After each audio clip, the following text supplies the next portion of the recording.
Bismillahirrahmanirrahim. Assalamualaikum warahmatullahi wabarakatuh. Nama saya Nur Rashidah binti Muhammad Hafiz. Nombor kami matrik A1800679. Saya akan membentangkan subjek kajian teks syariah bermula daripada ayat ma yutahiru bil istihalah sehingga ayat wardarin. Baiklah. Yang pertama, ma yutahiru bil istihalati, iaitu apa yang disucikan dengan istihalah. Al-istihalatu hiya inqilabu syai'i min sifatin ila sifatin ukhra mithlul khamrati. Apa di istihalah ni? Istihalah ni ialah perubahan sesuatu daripada sifat kepada sifat yang lain seperti arak. Baiklah, sebelum kita pergi lebih lanjut, saya akan terangkan sedikit mengenai istihalah ni.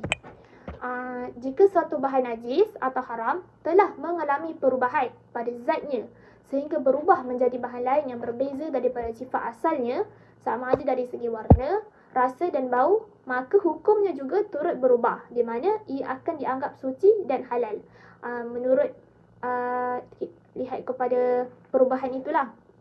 Dan dalam proses istihalah atau perubahan zat ni, terdapat beberapa proses perubahan. Yang pertama, pertukaran, penguraian, penampaian, penyulingan, penyejuk bekuan, pemeluapan, pemejaluapan dan lain-lain lagi. Dan konsep penentuan hukum ni, sama ada suci, halal atau najis haram, yang akan diputuskannya adalah berdasarkan kepada sifat atau ciri baru yang terhasil pada bahan akhir, dan bukannya berdasarkan sifat atau ciri sebelum proses ini berlaku. Dia mestilah selepas proses istihalah ini berlaku. Dan proses bentuk istihalah ni ada 3. Yang pertama, perubahan fizikal dan kandungan seperti darah kijang bertukar menjadi kasturi. Yang kedua, perubahan aspek luaran sahaja, iaitu kulit binatang selain anjing dan khinzir menjadi suci selepas melalui proses penyamakan. Yang ketiga, perubahan kandungan sahaja seperti arak bertukar menjadi cuka. Dan dalam pembentangan ini saya hanya akan bentangkan tentang perubahan kandungan sahaja, iaitu arak bertukar menjadi cuka. Baiklah, seterusnya, asas kepada keautoritian kaedah istihalah ni telah dinyatakan menerusi Al-Quran, Sunnah Rasulullah serta ijma' sejarah para sahabat. Contohnya, Allah menghalalkan susu haiwan ternakan sekalipun ia berasal daripada makanan yang menjadi najis setelah memasuki perut haiwan, yang mana sebahagian daripadanya menjadi sisa buangan dan juga darah. Contohnya, firman Allah yang bermaksud, dan sesungguhnya pada binatang ternak itu benar-benar terdapat pelajaran bagi kamu. Kami memberimu minum daripada apa yang berada dalam perutnya, berupa susu yang bersih antara tahi dan darah, yang mudah ditelan bagi orang-orang yang meminumnya. Daripada surah An-Nahl ayat 66. Baiklah, kita teruskan kepada pembentahan kita, iaitu wa idza tukhallilat al-khamru bi nafsiha min ghairi musahibati 'ainin fiha taharat wa tahharat danaha tab'an laha. Dan apabila menjadi cuka daripada arak dengan dirinya sendiri tanpa disertai zat, maka ia suci dan bersih bekas yang menurut kepadanya. Jika arak berubah menjadi cuka dengan semula jadi, maka ianya suci dan bekasnya juga turut suci. Tiada khilaf di kalangan ulama akan keharusan dan kesucian arak yang berubah menjadi cuka secara semula jadi.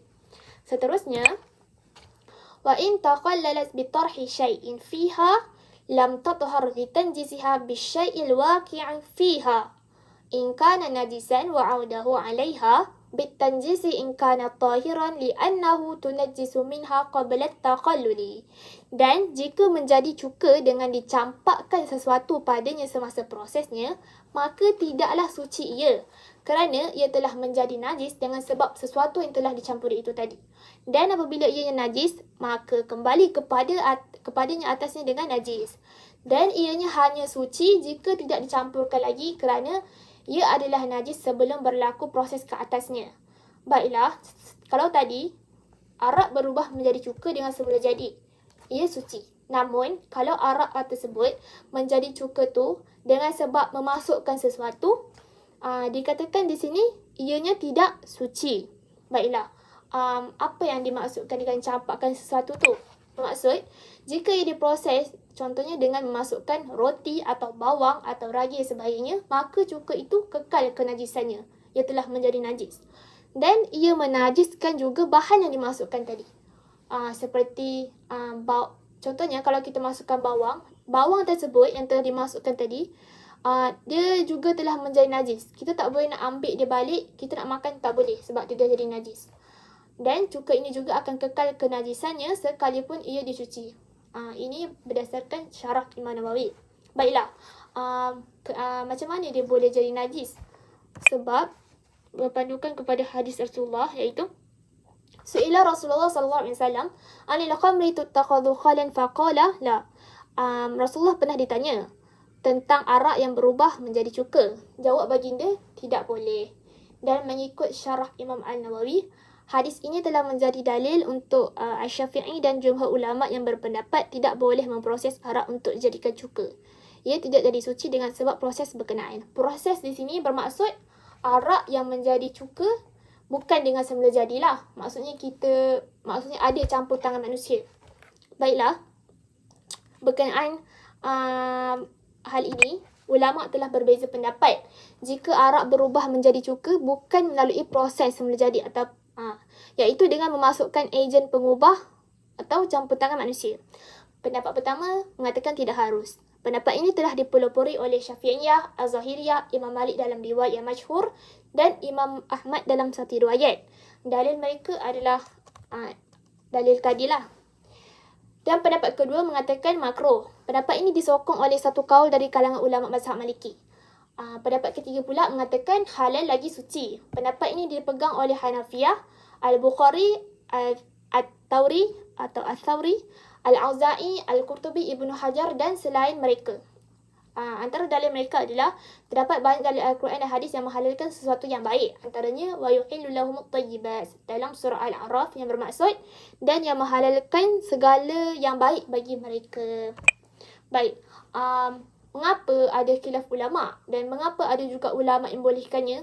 Padahal terang-terang dah ada hadis yang mengatakan Rasulullah tak bagi kalau arak yang berubah menjadi cuka ni melalui proses. Alasan yang pertama adalah sahana hadis tersebut dipertikaikan, iaitu terletak pada perawi Suddi Kabir. Ulama memperselisihkannya, ada yang menerima, ada yang menolak. Imam Muslim memasukkan sebagai iktibar, bukan sebagai hujah. Dan di sini dapat dilihat betapa pentingnya memahami manhaj Imam Muslim. Alasan yang kedua pula, berdasarkan beberapa riwayat lain, hadis ini berlatar belakangkan waktu permulaan khamar itu diharamkan, di mana memproses arak menjadi cuka juga diharamkan. Namun selepas itu dihalalkan. Kerana supaya orang Arab ketika itu dapat menjauhi arak secara total dan secara keseluruhannya. Kerana arak telah menjadi adat kebiasaan mereka. Namun selepas itu telah dihalalkanlah. Baik. Sambung. Falau tarahat ainu fiha wa naza'at minha qabla takhallul fa in kanat tahiratan wa lam yattahilal minha syai'un lam yadir wa illa darru. Dan jika mencampakkan zat ke dalamnya lalu dikeluarkan daripadanya sebelum proses tersebut, maka ianya suci dan tidak ada yang larut daripadanya sesuatu yang bahaya lagi memudaratkan. Kalau dimasukkan sesuatu zat ke dalamnya tapi kita sempat keluarkan dia sebelum berlaku proses itu, arak menjadi cuka tu, maka ianya suci dan dia tak bahaya dan memudaratkanlah. Seterusnya, wala yadhiru nahwu asalin wa sukarin wa ma'in wa radinut taybi raihatiha haitsu wada'a qabla takhmiri. Dan tidak memudaratkan jika madu, gula dan air mawar untuk mengharumkan bau atau aromanya jika diletakkan sebelum penapaian. Bolehlah kalau nak masukkan madu, gula atau air mawar ni sebelum penapaian tersebut. Wala khamara lughatan al-muttaqidatu mimma ila inabi muhtarimatu kanas al-khamratu am la. Khamara atau bermaksud di sini penapaian pada bahasa ialah pengambilan daripada air anggur yang dimulakan ataupun air anggur yang elok atau yang baik ni sama ada yang menjadi arak atau tidak. Wal khamara muhtarimatu hiya allati asarat la biqasdil khamriyati bal biqasdil khalliyati aw la biqasdi syai'in. Dan penapaian yang dimulakan atau elok atau baik ini iaitu yang diperam tidak dengan tujuan untuk menjadikannya sebagai arak, bahkan dengan tujuan pencukaan atau tidak dimasukkan dengan sesuatu. Wa ghairil muhtarimati wa hiya allati asarat biqasdil khamriyati wa yajibu iraqatiha hina idzin qabla takhalluli. Dan penapaian tidak baik iaitu yang diperah atau diperam dengan tujuan untuk dijadikan arak dan wajib untuk menumpahkannya pada waktu itu sebelum merebak proses tersebut. Proses penyampaian lah. Wa syar'an kullu muskiri walau min nabidhi tamri awil qasbi awil asali aw ghairiha li khabari kullu muskirin khamrun wa kullu khamrin haramun. Dan pada syarak, setiap yang memabukkan walaupun daripada minuman keras ataupun walaupun daripada arak tamar atau tebu atau madu atau selain daripadanya, maka telah diberitahu dalam hadis, setiap yang memabukkan adalah arak dan semua jenis arak adalah haram. Baiklah seterusnya, وَقَدْ يَصِيرُ الْعَصِيرُ خَلًّا مِنْ غَيْرِ تَخْمِيرِ فِي ثَلَاثِ سُوَرٍ. Dan cara membuat cuka ni tanpa proses penapaian ada dalam 3 bentuk. Yang pertama, أَنْ يَصَبَّ فِي الدَّنِّ مُعْتَقِي بِالْخَلِّ فَيَنْقَلِبُ خَلًّا. Penuangan ke dalam bekas besar arak yang telah matang dengan cuka dan ia bertukar menjadi cuka. Yang pertama, kita tuang arak yang telah matang dalam bekas yang besar dan dengan cuka dan ianya akan bertukar menjadi cuka.